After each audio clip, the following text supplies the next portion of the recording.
For a little context, I think it's important to understand how important it is to be impressive in healthcare, whether you're a physician or a leader, and it means being invulnerable.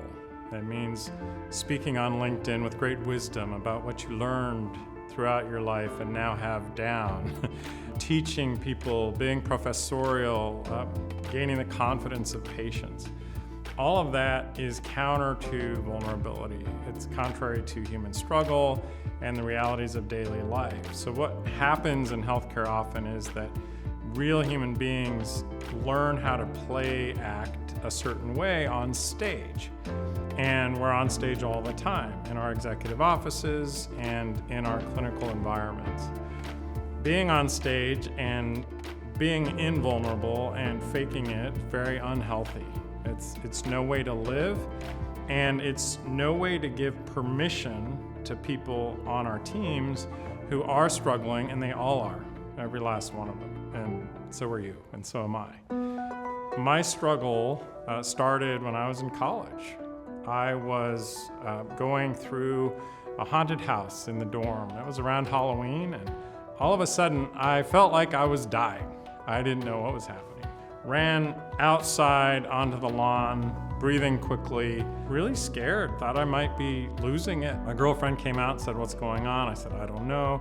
Thankfully, she encouraged me to go seek some help. So I did, and I found out that that was a panic attack, and that I was having a panic attack as part of a more broad anxiety disorder. I got on medication over an extended period of time. It helped me to settle and to take that spark, or what I call the anxiety blanket, off and continue to make progress. Man, I learned how even in college to be really good at faking it, at seeming very normal, at performing well, even while I was struggling quietly and passively in the background. The second time it hit was after I'd been promoted to CEO for the first time of a hospital. Now this is serious. A health system is relying on me to run a fairly significant hospital. There are budget issues, challenges every day, a team of thousands, and here I am having panic attacks. I was scared to death. I was scared to death first and foremost about being discovered, about letting anybody know what was going on. So I went 2 counties over to get therapy. I didn't want it to show up on our healthcare benefits, so I paid out of pocket. And I again learned more tools, took some medication, stabilized, performed well, faked it, made it, and continued in my career progression. And I kept it a secret for many, many years. Until my son came to me one day and said, "Hey Dad, my college wants you to come and speak for a student assembly. Several thousand kids in the assembly, you're a business leader, they want you to come and talk about business." And so I thought a lot about that and finally decided I should talk about what started for me in college and this challenge, this struggle that has continued quietly in the background of my career. So I asked Caleb, my son, "Do you mind?" And I loved his response. It was, "Why would I mind?" So I spoke in front of that assembly about my anxiety disorder. People lined up in the aisle and wanted to talk to me. They had their own struggles. And I thought, wow, talking about this gave them permission to talk about it. This is big. I went back and immediately opened up to my executive team at the health system and just told them my story. And for the first time, I got to know my executive team, because then they came to me and they told me their story.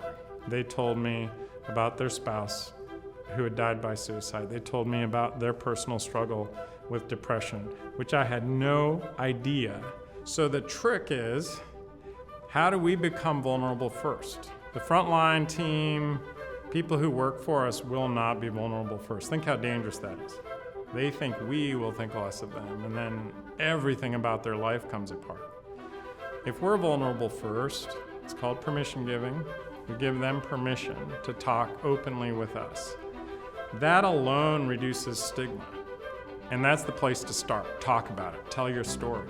Be real. I know you're struggling at home in your room at night with imposter syndrome and you wonder if you're up to this job. Just tell that story. That's the story people need to hear. I spoke to a large group of healthcare leaders not too long ago, and I asked them two questions. I said, how many of you in your immediate circle of family and friends, or you yourself, struggle with a mental health condition? And more than half of the hands went up. What was really stunning to me is when I asked, how many of you have had someone in your immediate friend circle and family circle die by suicide? Every hand went up. Which means for you, you probably can name people also who you know and who you love died by suicide.